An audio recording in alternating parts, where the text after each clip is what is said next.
देश की राजनीति में एक बड़ा तूफान आ चुका है। नाम है कॉकरोच जनता पार्टी। जेनजीज जो कि हमारे देश का भविष्य है, अब वो डिमांड कर रहे हैं ऐसी जो जायज है। अब सारी बातें वो कही जा रही हैं जो सरकार से एक्सपेक्टेशन के फॉर्म में हमेशा पब्लिक ने एक्सपेक्ट की हैं। दोस्तों, मैं कहता हूं कि यदि लगातार पेपर लीक हो रहे हैं तो एजुकेशन मिनिस्टर इसके लिए रिस्पॉन्सिबिलिटी क्यों नहीं ले रहे। मैं कहता हूं कि ट्रेन अगर एक्सीडेंट हो रही है, रेलवे मिनिस्टर को रील मिनिस्टर कहा जा रहा है, तो रील मिनिस्टर यानी रेलवे मिनिस्टर आकर के इस बात के सफाई क्यों नहीं दे रहे हैं। दोस्तों, ऐसा नहीं है कि हमारी फॉरेन पॉलिसी बहुत अच्छी चल रही है, ऐसा नहीं है कि हमने अमेरिका और ईरान के मध्य होने वाले इस युद्ध के बीच अपने आप को बहुत अच्छे तरीके से रखा हुआ था और आज हमारे हालात बहुत बढ़िया ही चल रहे हैं। प्रधानमंत्री प्रेस कॉन्फ्रेंस नहीं करते हैं, लेकिन कॉकरोच जनता पार्टी का हर कॉकरोच अब यह सवाल पूछ रहा है, आखिरकार क्या बात है। इसके बारे में गहन विश्लेषण करेंगे, लेकिन उससे पहले आप लोग फटाफट इस चैनल को सब्सक्राइब जरूर कर लीजिएगा। दोस्तों, कुल मिलाकर मुद्दा यह है कि जो कॉकरोच जनता पार्टी के हेड या कॉकरोच जनता पार्टी के फाउंडर हैं, इनकी कहानी शुरू हुई जस्टिस यानी चीफ जस्टिस ऑफ इंडिया के जेनजीज को कॉकरोच कहे जाने की वजह से। अमेरिका में बैठा एक शख्स जिसका नाम है अभिजीत दीपके, उसे यह लगता है कि कॉकरोच एक ऐसा जानवर है जो हजारों तबाहियों के बाद भी जीवित रहता है, और कॉकरोच अगर वो जीवित रह सकता है तो इस भ्रष्ट सिस्टम से लड़ करके एक कॉकरोच शायद इस सिस्टम को भी बदल सकता है। जिस समय अभिजीत भारत पहुंचे, उनके हाथ में डॉक्टर अंबेडकर की ऑटोबायोग्राफी थी, और डॉक्टर अंबेडकर की ऑटोबायोग्राफी को ऊपर दिखाते हुए अभिजीत ने फाइनली जंतर मंतर पे हजारों लोगों की भीड़ जमा कर दी। हजारों से ज्यादा लोग इनको वेलकम करने के लिए इवन एयरपोर्ट में भी पहुंचे हुए थे। लेकिन कई बार डिजिटल क्रांति उस स्तर पर हमें ग्राउंड पे नहीं दिखती है जिस स्तर पर डिजिटल क्रांति हमें डिजिटल और सोशल मीडिया प्लेटफॉर्म्स पर दिखती है। दोस्तों, क्या इस बार परिवर्तन आएगा? आपको क्या लगता है बताइएगा जरूर। मैं आपको बहुत सारी चीजें एक साथ बताने जा रहा हूं। सबसे पहली बात यह है कि कॉकरोच जनता पार्टी के ओवर एफआईआर लॉन्च कर दी गई है। एंटी नेशनल एक्टिविस्ट जो दिल्ली के अंदर प्रोटेस्ट चल रहा था उसके अंतर्गत एफआईआर लॉन्च किया जाना क्या सॉल्यूशन है? क्या ये एक निर्णय के रूप में निकल करके आता है कि नहीं, अगर कोई भी व्यक्ति सिस्टम के खिलाफ आवाज उठा रहा है तो सिस्टम के खिलाफ आवाज उठाने वाले व्यक्ति के अगेंस्ट हो जाया जाए? दोस्तों, बात है भारत में फ्रीडम ऑफ स्पीच की, बात है भारत में आर्टिकल 19 की। आर्टिकल 19 जो इंडियन कॉन्स्टिट्यूशन का है वो कहता है freedom of speech and expression. अगर आप भारत के विरोध में कोई बात नहीं कर रहे हैं तो आपकी बात को कहने का आपको पूरा अधिकार है। Article 19(1)(a freedom of speech and expression के बारे में बात करता है। हालांकि आर्टिकल 19(2) उस पर प्रतिबंध लगाता है, लेकिन जो प्रतिबंध लगाई हुई चीजें हैं ऐसी तो कुछ नहीं कही गई। कॉकरोच जनता पार्टी ने 3 स्पोक्स पर्सन बनाए, सौरभ दास, विजेता दहिया और आशुतोष रंका। ये तीनों स्पोक्स पर्सन जो हैं ये आकर के बातें करते हैं, ये आकर के कहानियां कहते हैं कि भाई क्या देश के अंदर चल रहा है और कैसे इसको सुधारा जाए। और ऐसा नहीं है, इन्वेस्टिगेटिव जर्नलिस्ट है सौरभ, ये सोशल इश्यूज पर बहुत पहले से रिपोर्ट करते रहे हैं। विजेता दहिया की बात करिए, पॉलिटिकल रिसर्चर हैं और ये डीटीयू से पढ़े हुए हैं, फिल्म मेकर भी हैं।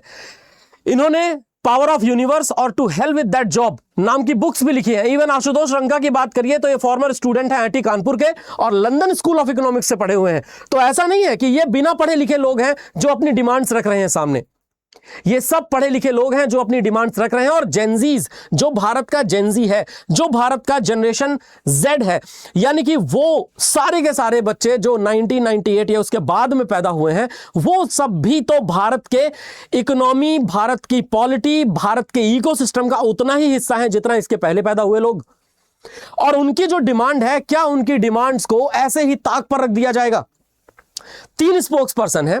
उसके बाद कॉकरोच जनता पार्टी को ज्वाइन करते हैं, इवन यहां पर आते हैं सोनम वांगचुक। सोनम वांगचुक जिन्होंने लद्दाख के लिए लगातार संघर्ष किया, सोनम वांगचुक जिनके बारे में कितनी सारी बातें कही जाती रहीं, बावजूद उसके वो व्यक्ति लद्दाख के लिए वरदान बन करके रहा, वहां पर कितने सारे पानी के सोर्सेस बनाए। उस व्यक्ति को इवन अगर आप मूवीज में देखें तो 3 इडियट्स में जो फुंगचुक वांगडू का किरदार निभाया आमिर खान ने, वो सोनम वांगचुक से प्रेरित है, जिसमें कहा गया कामयाबी के पीछे नहीं, आप भागिए काबिलियत के पीछे और कामयाबी झक मारकर आपके पीछे आएगी।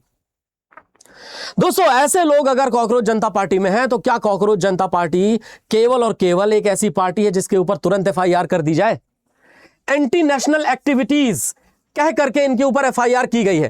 थाउजेंड्स ऑफ सपोर्टर्स जो हैं वो पोस्टर कैरी कर रहे हैं, बैनर कैरी कर रहे हैं जंतर मंतर पे, और ये बैनर एजुकेशन मिनिस्टर के इस्तीफे से संबंधित है। अब एजुकेशन मिनिस्टर का इस्तीफा क्यों ना हो, पिछले कुछ दिनों में आप देखिए कभी नीट पेपर लीक हो रहा है, एसएससी जीडी का एग्जाम ढंग से नहीं हो पा रहा है, इवन लेखपाल की परीक्षा में समस्याएं आ रही हैं।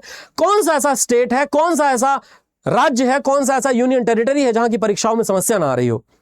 दोस्तों पेपर लीक सरकार अगर चाह ले तो लोग मंदिर के सामने से जूता नहीं चुरा सकते। पेपर लीक होना तो बहुत बड़ी बात है।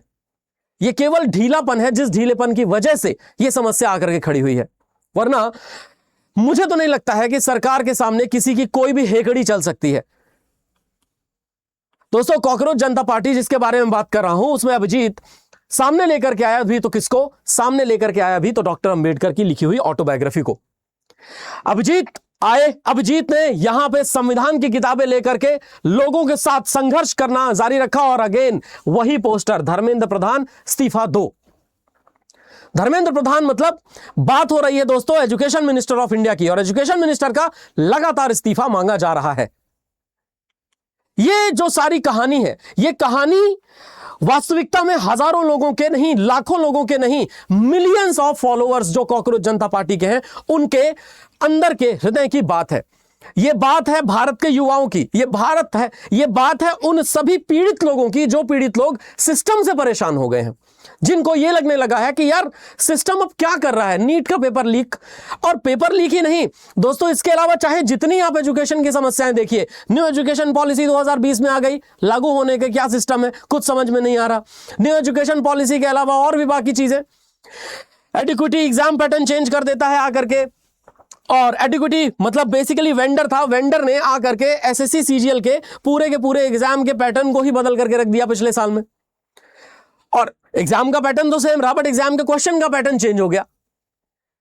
और तो और वो भी दिक्कत वाली बात नहीं है, अगर टफ क्वेश्चन पूछे जाए, गलत सवाल पूछे जा रहे हैं। और गलत सवाल क्यों पूछे जा रहे हैं? गलत सवाल इसलिए पूछे जा रहे हैं ताकि कोई चैलेंज करे तो 200 रुपए मिले आयोग को, मतलब कि जानबूझ करके। वरना बताइए ना किसकी हिम्मत है कि किसी भी पेपर में सवाल गलत पूछ दे। मतलब एक बात बताइए, हम लोग पढ़ाने वाले लोग हैं, एसएससी सीजीएल अड्डा 24/7 पर नॉर्मल जीके जीएस की क्लास लेता हूं और करंट अफेयर्स की क्लास लेता हूं। मैं इस चैनल पर नॉर्मल एक क्लास लेने वाला फैकल्टी अगर क्वेश्चन बनाए तो 10 बार रिसर्च करके क्वेश्चन बनाएगा और गलत हो ही नहीं सकता, उसका आंसर डेफिनेटली सही होगा। मतलब हम गलत क्वेश्चन इसलिए बना रहे हैं ताकि जानबूझ करके 200 रुपए लूट सके। और ऐसे कितने सारे बच्चे चैलेंज करेंगे, कितने इंडिविजुअल्स के 200 रुपए आएंगे। 100 रुपए फॉर्म भरने की फीस है और क्वेश्चन को चैलेंज करवाना है। मतलब गलती ठीक है, समझ में आती है, लेकिन गलती के बाद गलती, गलती के बाद गलती, गलती के बाद गलती, वही चलता जा रहा है। और आज जो ये प्रोटेस्ट चल रहा है दोस्तों, ये आज उन्हीं सभी बच्चों के, उन्हीं सभी लोगों के अंदर से निकला हुआ, फूटा हुआ गुस्सा है, जो कि शांतिपूर्ण तरीके से चल रहा है। भारत में शांतिपूर्ण तरीके से धरने देने का अधिकार आर्टिकल 19 के अंदर है। आप आर्टिकल 19(1)(2) को, मतलब 19(1) का जो बी पार्ट है उसको पढ़िए तो उसमें यह बात लिखी हुई है कि भाई आप एसोसिएट कर सकते हैं, आप संघ बना सकते हैं, आप पार्टी बना सकते हैं, आप कहीं पर गैदर हो सकते हैं पीसफुल तरीके से।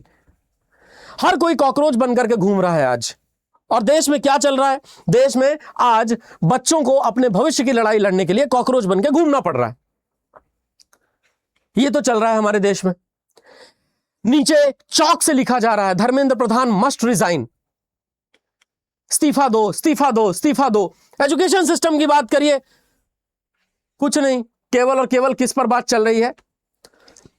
धर्म पे बात चल रही है, जाति पे बात चल रही है, लड़ाइयां चल रही हैं, लिंचिंग चल रही है, यही हो रहा है, कुछ खास नहीं। और पेपर लीक का तो मैं अब कुछ नहीं कहना चाहता। पेपर लीक में मैं अब क्या बोलूं, बोलते बोलते थक गया, गला भर आता है पेपर लीक का सुनते हुए। इतने बच्चे मरे हैं दोस्तों, सुसाइड कर रहे हैं, कोई महाराष्ट्र की बच्ची सुसाइड कर रही है, कोई यूपी का बच्चा सुसाइड कर रहा है कोई, और उन सब के ऊपर एक ही बात का प्रेशर है। उनके मम्मी पापा कहते हैं कि यार ये बच्चे इसलिए सुसाइड कर रहे हैं कोई नीट का पेपर लीक हो रहा है। आप सोचिए, बच्चे त्रस्त हैं, परेशान हैं, प्रोटेस्ट चल रहे हैं हर जगह पर। सरकार का फेलियर न माने तो इसको क्या माने हम? इसको हम कुछ और नहीं मान सकते केवल और केवल फेलियर के अलावा। और तो और कॉकरोच जनता पार्टी, अगर लोगों के अंदर इतना गुस्सा ना होता तो आप देखिए 8.75 मिलियन फॉलोअर हमारे देश में रूलिंग पार्टी के और 12.1 मिलियन फॉलोअर एक ही दिन में मात्र 55 पोस्ट से कॉकरोच जनता पार्टी के हो गए। चलो मानता हूं कि इनके अंदर बहुत सारी अभी बातें थी। जो कॉकरोच जनता पार्टी है सीजेपी के अंदर, आप लोगों ने देखा था कि सीजेपी जो है, सीजेपी में बेसिकली अलग अलग तरीके से, मतलब जो अलग अलग टाइप के लोग हैं, अलग अलग नए नए बने अकाउंट्स हैं, वो अकाउंट्स थे। पर अलग अलग बने अकाउंट्स कितने? कोई 2 मिलियन अकाउंट बना करके फॉलो कर देगा क्या किसी को? सवाल ही पैदा नहीं होता यार।